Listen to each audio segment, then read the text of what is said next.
The town of San Miguel lay cradled in the dusty plains just outside Guadalajara, Mexico. It was the sort of place where days moved to the rhythm of roosters at dawn, midday bells from a church, and the quiet hum of tractors returning from the fields. Life was simple, but for most families, it was also a constant negotiation between hard work and making ends meet. Miguel Reyes entered this world in a house so modest you could see sunlight filtering through the gaps in the wooden walls. His father, Eduardo, owned a tiny repair shop at the edge of town, a squat building with peeling blue paint and a gravel yard littered with the guts of old farm machines. Eduardo wasn't just mechanic, he was a lifeline. Farmers would arrive with ancient harvesters coughing up smoke, irrigation pumps refusing to turn, and tractors that had seen better decades. Eduardo always found a way to make them run again.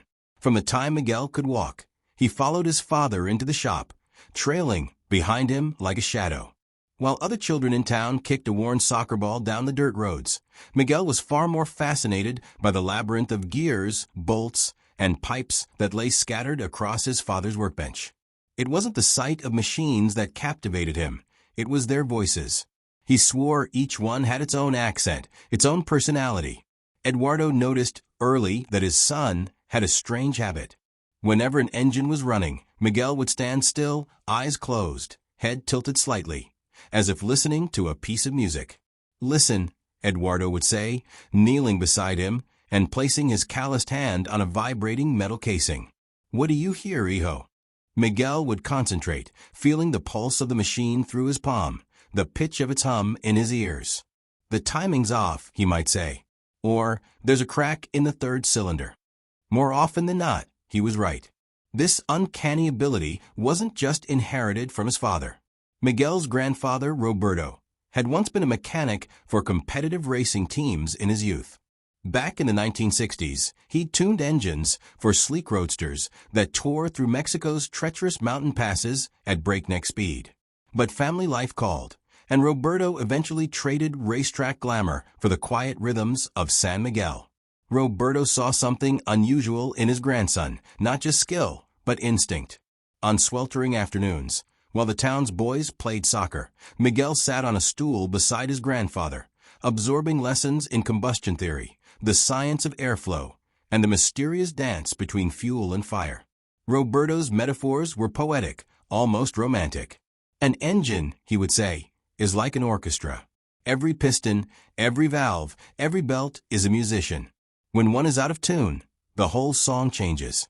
And if you listen closely, the engine will tell you which one has forgotten its part."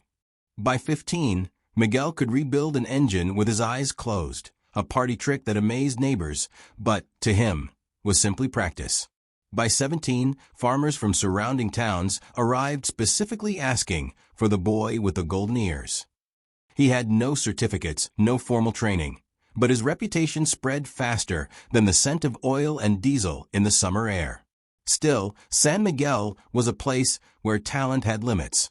The machinery was old, the technology outdated, and opportunity scarce. Miguel devoured every engineering book he could find, borrowing tattered manuals from mechanics in nearby towns.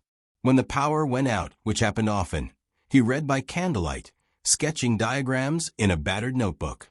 His mother would sometimes find him asleep at the kitchen table, cheek pressed against a page filled with carburetor schematics, a pencil still clutched in his hand. By the time he turned 19, Miguel had outgrown the boundaries of San Miguel. He loved his family, but he could feel the weight of unfulfilled potential pressing down on him. The world of advanced engineering, the kind his grandfather spoke of, existed somewhere beyond the hills and farmlands. It was a place of supercars and precision tools, of cutting-edge technology and engines that roared like symphonies. With only $500 saved in a coffee can, a duffel bag of clothes, and the blessing of his family, Miguel boarded a northbound bus. His destination, East Los Angeles, where a distant cousin had offered him a couch to sleep on. The first months were a brutal education. Los Angeles was nothing like the postcards. It was bigger, louder, and far less forgiving. Miguel's lack of fluent English and formal education kept him locked out of serious opportunities. His gift for engines meant little in a world obsessed with credentials and certifications. For 3 long years, he stitched together a living with whatever work he could find. Dishwasher in the mornings, convenience store clerk in the evenings, helper in a small auto shop on weekends. Every dollar he could spare went into a new coffee can labeled in black marker. Me taller, my workshop. His weekends in the auto shop were his oxygen. Even when the work was simple oil changes, tire rotations, replacing worn brake pads, Miguel approached each job with reverence. He began experimenting in secret, making his own diagnostic tools from scavenged electronics, refining his ability to read the language of sound and vibration. While other mechanics leaned heavily on computer readouts, Miguel trusted his senses first. The computers confirmed what his ears already knew. In time, his savings grew. Not by much, but enough to rent a single-car garage space in a gritty industrial strip in East LA. The place had concrete floors stained dark from decades of oil spills, fluorescent lights that flickered like tired fireflies, and walls lined with second-hand tools Miguel had rescued and repaired. It wasn't glamorous, but to him it was sacred ground. From that moment, Miguel's dream was no longer a distant fantasy. He had his own space, however small, and a growing list of clients, taxi drivers, delivery truck operators, families clinging to cars the dealerships had already given up on. They came because Miguel could fix what others couldn't. His prices were fair, his work meticulous, and his results almost magical. And though he didn't know it yet, the same instincts that had guided him through broken tractors and aging sedans would one day bring him face to face with one of the rarest, most complex machines in the world, and the man who owned it. The first few months in his new shop tested Miguel in ways even the hard streets of Los Angeles hadn't. Owning a garage was more than fixing engines. It was a constant battle with rent, utilities, part suppliers, and the occasional customer who disappeared without paying. But word traveled fast in the neighborhoods that surrounded his small corner of East LA. Miguel's reputation didn't grow because of flashy advertisements or neon signs. He didn't have the money for either. Instead, it spread through cab drivers swapping stories at late-night diners or delivery truck operators chatting while waiting to load cargo. "Go see the guy on Soto Street," they'd say. "He hears things in your car that nobody else does." His methods were unconventional. Most mechanics started with a computer scan, plug it in, read the error codes, replace whatever part the computer flagged. Miguel used the machine too, but not until after he'd listened, touched, and even smelled the engine running. He claimed the scent of exhaust could tell him whether combustion was clean. He could feel a misfire through the floor before a diagnostic screen confirmed it. When he couldn't find the right tool for a problem, he made one. Old headphones became vibration sensors. A second-hand tablet was rewired into a portable oscilloscope. He kept a set of delicate picks and wrenches made from surgical instruments, perfect for getting into tight spaces without damaging components. Clients never saw the hours he spent late into the night refining these tools, nor the battered notebooks filled with sketches, equations, and notes written half in Spanish, half in English. Miguel's garage became a haven for machines that other shops had declared hopeless. Minivan transmissions that slipped without warning. Diesel trucks that guzzled fuel twice as fast as they should. Aging sedans whose engines shook like they were shivering. He brought them all back to life. One afternoon, a city parade changed everything. Miguel was standing with a crowd along the route, a paper cone of roasted peanuts in hand, watching the marching bands go by, when a ripple of confusion passed through the street. The mayor's vintage Cadillac, a mint-condition model from the 1960s, had stalled in the middle of the procession. The hood was up, and 2 official mechanics were leaning over the engine, looking increasingly panicked. The mayor, sweating in his suit under the midday sun, glanced nervously at the crowd. Miguel stepped forward almost without thinking. "Permiso," he said, moving toward the car. The mechanics eyed him suspiciously. "I can help," Miguel offered. They didn't believe him, but the mayor, desperate to save face, waved him in. Miguel bent over the engine, listening for 30 seconds, then reached into his pocket for a small multimeter. Within 5 minutes, he had traced the problem to a corroded ground wire. One quick replacement, and the Cadillac purred like a contented cat. The crowd erupted in applause. The mayor shook Miguel's hand and, later that week, sent a thank you letter on official stationery along with a list of friends who might need his services. Those friends owned luxury cars, Bentleys, Porsches, and the occasional Aston Martin. It was a foot in the door. But in the world of exotic cars, Miguel remained invisible. The wealthy had their preferred dealerships in Beverly Hills and Newport Beach. Those showrooms gleamed like jewelry stores. Spotless floors reflecting rows of meticulously polished machines, espresso bars staffed by baristas, service bays as pristine as operating rooms. These were the temples of automotive prestige, and Miguel's little shop, with its flickering lights and the faint smell of burnt oil, was a world away. Still, Miguel's fascination with high-performance engines never faded. When a luxury car passed his shop, the low growl of a V8, the high-pitched snarl of a tuned V12, he would pause mid-task, close his eyes, and listen. The sound alone told him stories about airflow, compression, and how the engine had been treated.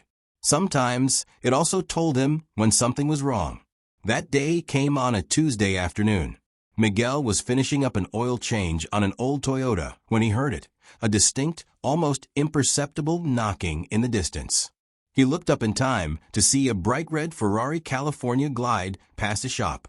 Even over the rumble of traffic, the car's engine carried a subtle note of disharmony, like a violin slightly out of tune. It stuck in his mind for days. The Ferrari was a rare sight in East L.A., and though Miguel didn't know it yet, it belonged to a man whose world could not have been further from his own.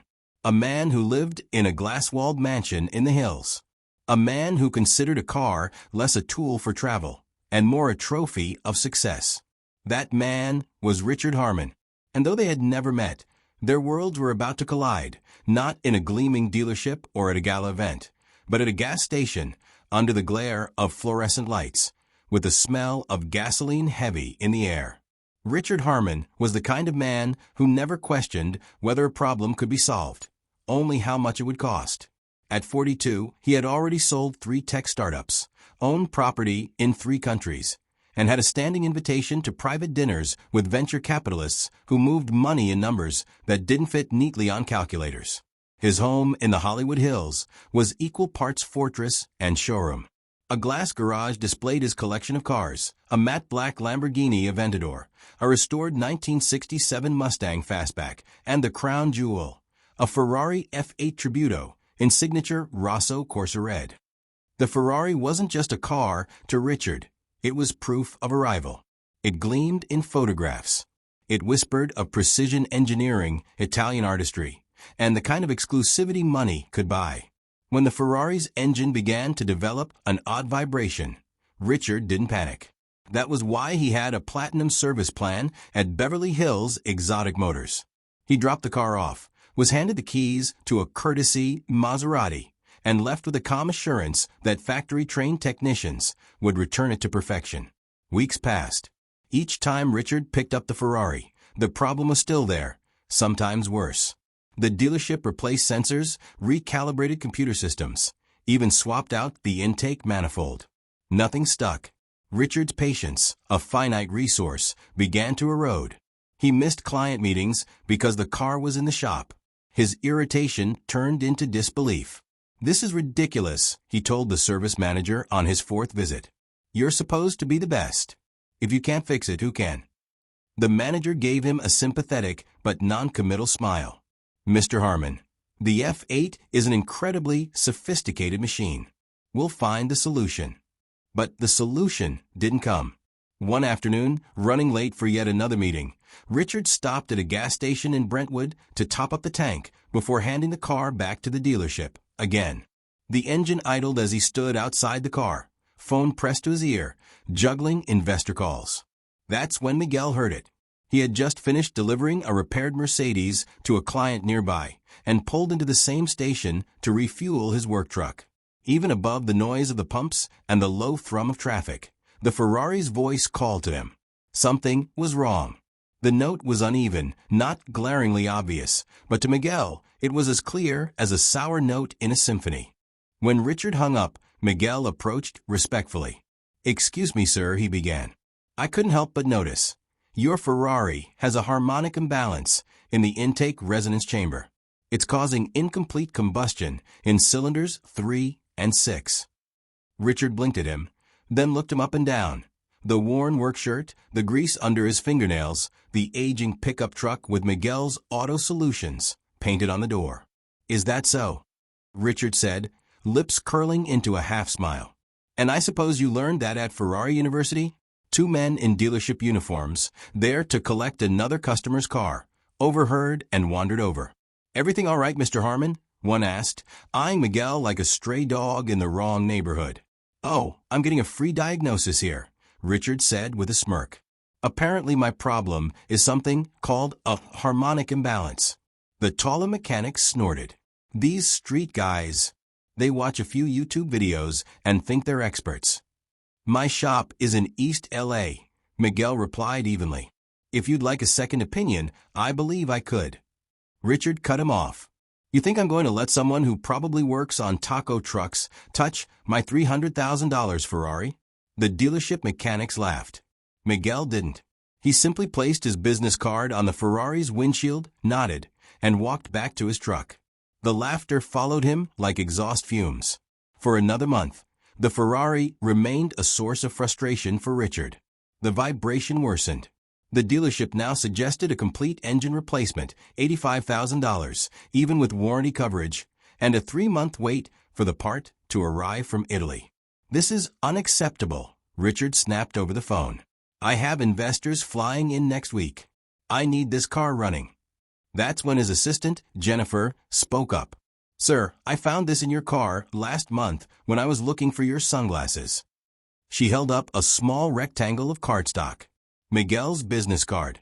Richard stared at it, weighing his pride against his desperation.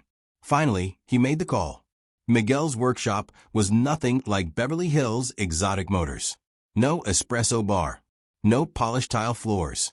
No flat-screen TVs showing Formula One highlights.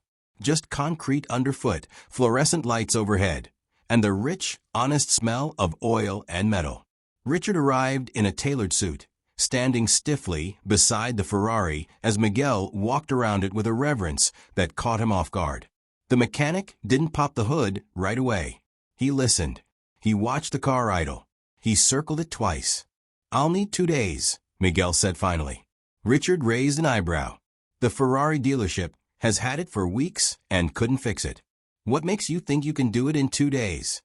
Miguel met his gaze. "Because I've heard this problem before in different engines. The principles are the same." Against his better judgment, Richard left the keys. "If anything happens to this car," he began. "I understand what this machine represents," Miguel interrupted quietly. "I'll treat it with the respect it deserves." Miguel didn't waste a moment. He began by listening, not just to the sound, but to the way the vibrations traveled through the frame. He placed his grandfather's old mechanic's stethoscope against the engine at different points, eyes closed in concentration. Then came hand-drawn diagrams of resonance patterns, correlating them to the engine's RPMs. What the dealership's computers missed, Miguel's senses found. A subtle harmonic vibration that appeared only when certain components reached specific temperatures. It wasn't a digital error. It was purely mechanical. The fix would require patience, precision, and improvisation, especially without Ferrari's proprietary tools. But Miguel had never let that stop him. By the second night, the shop lights burned past midnight. Miguel worked with the same care an artist might give to a priceless canvas, fabricating parts by hand, adjusting tolerances to fractions of a millimeter. Each adjustment brought the engine closer to harmony. And when he finally turned the key in the early hours of the morning, the Ferrari's voice sang, pure, balanced, perfect. It was time to call Richard. When Richard arrived at Miguel's garage the next morning, his expression was carefully neutral. He'd told himself this was just a courtesy trip before he called the dealership to schedule that $85,000 engine replacement. Still, a small part of him, the part that had called Miguel in the first place, was curious. Miguel didn't make a dramatic reveal. He simply gestured toward the Ferrari and handed over the keys. "Take her for a drive," he said. Richard slid into the leather seat, pressed the start button, and froze. Even to his untrained ear, something was different. The idle was smoother, the vibration gone. As he eased the car out of the garage and onto the street, the changes became undeniable. Power delivery was seamless, acceleration crisp. The engine didn't just sound better, it felt better. By the time he returned, his skepticism had been replaced with reluctant awe. "What did you do?" he asked. Miguel explained in plain terms. A harmonic imbalance in the intake resonance chamber had caused incomplete combustion in 2 cylinders. The dealership's computers weren't programmed to detect such a subtle mechanical vibration.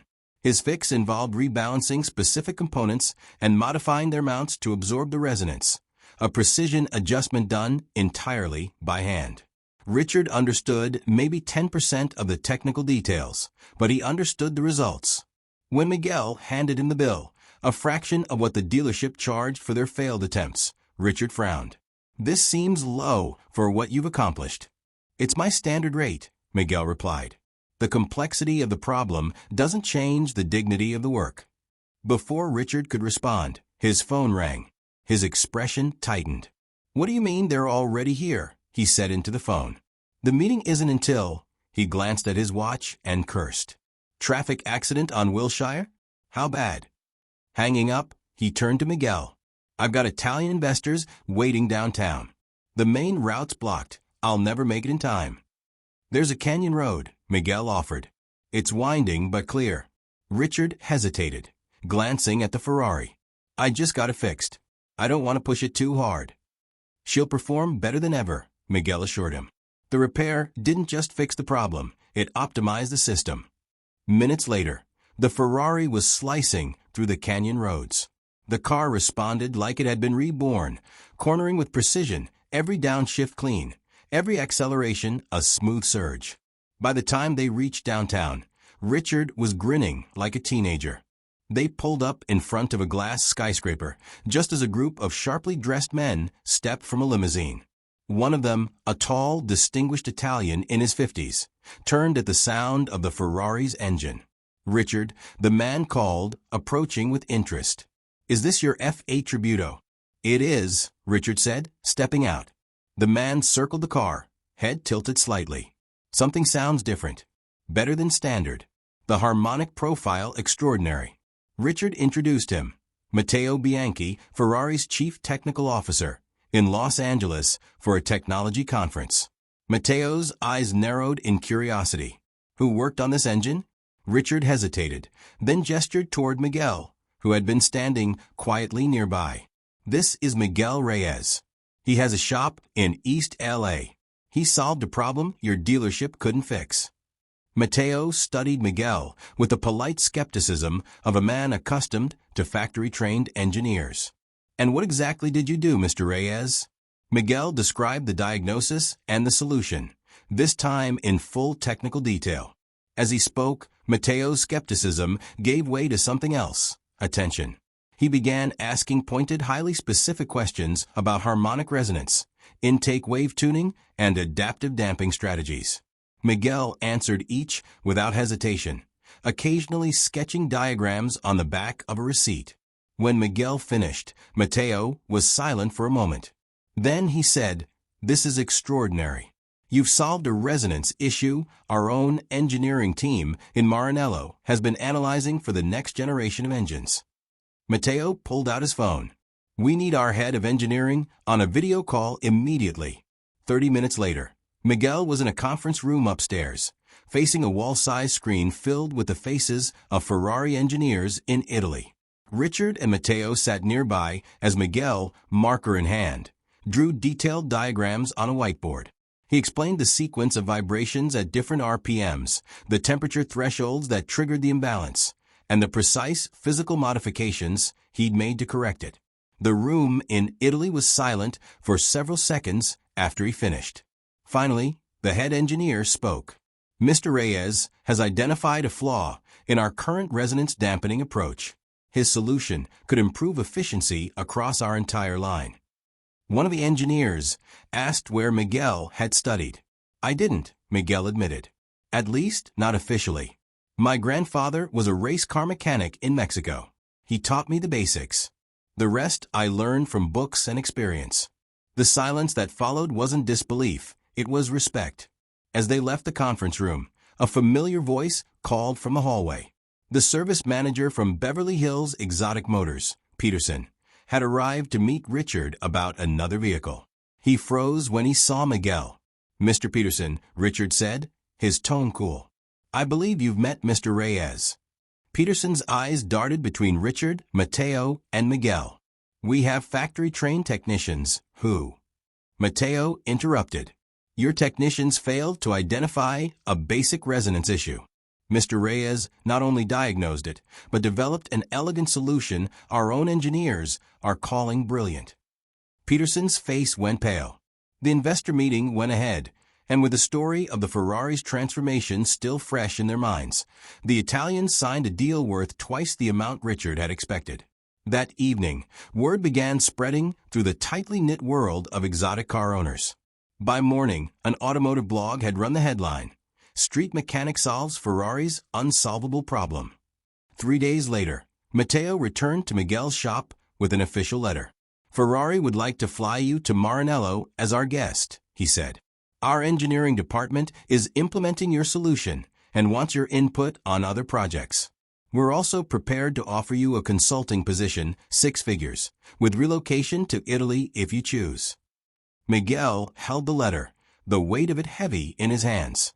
For years, he had worked in the shadows. Now, the spotlight was squarely on him, and he would have to decide what to do with it. The day Matteo handed Miguel the letter from Ferrari, the small garage on Soto Street felt like the center of the automotive universe. The official stationery bore the prancing horse emblem in embossed gold, its message clear. Ferrari wanted Miguel's voice in their engineering future. The offer was tempting, more money than Miguel had ever imagined, a chance to work in Maranello itself, surrounded by cutting-edge technology and some of the best engineers alive. But as Matteo spoke about relocation packages and consulting fees, Miguel's gaze drifted to the corner of his shop, where his homemade tools hung on pegboards, and to the waiting area, where a taxi driver sipped coffee while his aging sedan idled outside. "This community has given me everything," Miguel said finally. "I can't just walk away from it." Matteo tilted his head. "You could do both, consult for us remotely, stay here if you wish." And so, the Reyes method was born. Miguel's breakthrough, a precise technique for diagnosing and correcting harmonic imbalances in high-performance engines, was soon being implemented across Ferrari's production line. The company issued a press release crediting him by name, an honor rarely given to outsiders. Automotive engineering journals published technical breakdowns of his approach. University professors began adding case studies about him to their curriculum. The calls started pouring in. Wealthy collectors from Beverly Hills and Newport Beach wanted their supercars tuned by Reyes. A dealership in Las Vegas offered him double his income to head their service department. Even Beverly Hills Exotic Motors, the same dealership whose staff had laughed at him, came calling with a generous contract offer. Miguel declined them all. Instead, he invested his first Ferrari consulting check into expanding his garage. The renovation added 2 more service bays, a modest but comfortable waiting area, and, most importantly, a training space. His vision was clear, an apprenticeship program for young people in the neighborhood who had mechanical talent but lacked formal opportunities. He hung a sign above the new section of the shop, "Aprend, escucha, respeta," learn, listen, respect. When the first group of apprentices arrived, Miguel made them put away their phones. The first lesson was not about wrenches or diagnostics, it was about listening. "An engine will tell you what's wrong," he said, "but only if you're patient enough to hear it." He taught them the way his grandfather had taught him, not by handing them the answers, but by asking questions. "What do you feel in the vibration? What note is the exhaust hitting? What changes when the temperature rises?" Word of the program spread quickly. Within 6 months, Miguel had more applicants than he could take on. Some were teenagers from the neighborhood.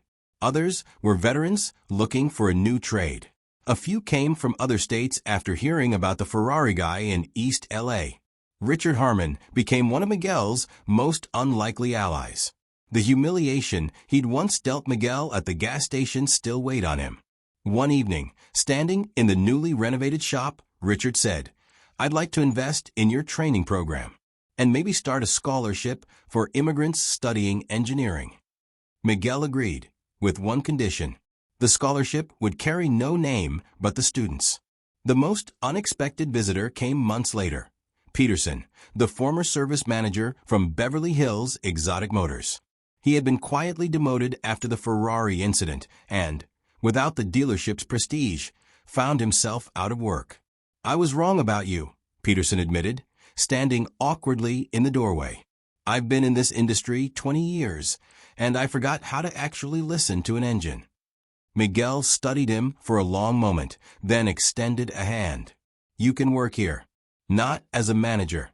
As a mentor, someone who knows the luxury world and can teach our apprentices." Peterson nodded. "I'd be honored." 6 months later, Ferrari unveiled their newest engine design. In the press release, buried between technical specifications and marketing language, was a quiet line that sent shivers down Miguel's spine. This model features the Reyes method of harmonic balancing, improving efficiency and responsiveness across the RPM range. Miguel printed the article and taped it to the wall of his shop. Not as a trophy, but as a reminder to his students. Recognition is just a side effect of doing your work well. Success changed Miguel's finances, but not his habits. He still drove his old work truck. He still charged fair rates for the people in his community. But with part of his earnings, he founded a small technical school back in San Miguel, Mexico. Twice a year, he returned to teach master classes, walking the same dusty streets where his own journey had begun. The school quickly earned a reputation for producing mechanics whose instincts rivaled those of experienced engineers. Recruiters from major automotive companies began visiting regularly, offering jobs to graduates who had never before imagined careers beyond farm equipment or small-town garages. One warm evening, back in East LA, Miguel stood beside a 16-year-old apprentice named Luis. The boy came from a struggling family, and like Miguel decades earlier, had a gift for engines that defied explanation.